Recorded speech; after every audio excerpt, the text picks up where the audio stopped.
Olá pessoal, tudo bem com vocês? Espero que estejam todos bem.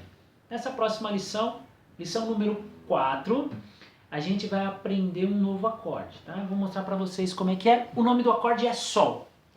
Ele vem aqui, ó. Segunda casinha. Eu conto 1, 2, 3, 4, 5 e vou lá em cima. Ou eu venho lá de cima e conto 1, 2. Parei aqui. Nessa corda.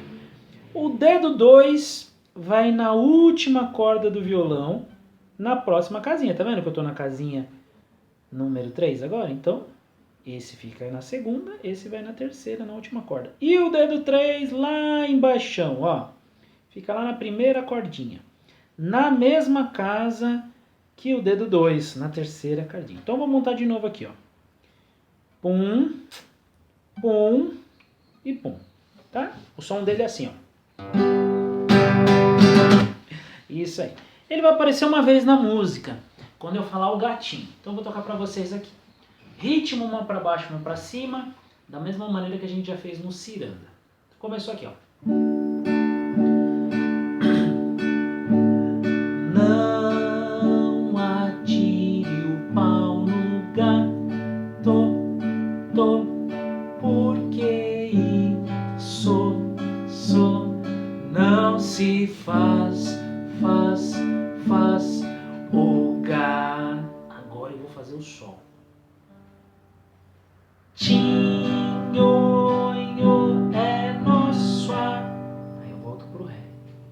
Mi, go, não dê. Aí eu faço lá com sétima. Vemos maltratar os animais. Lembra que é importante você já assistir com o violão na mão. Não adianta só assistir e ficar mentalizando. Precisa já assistir e já ir fazendo.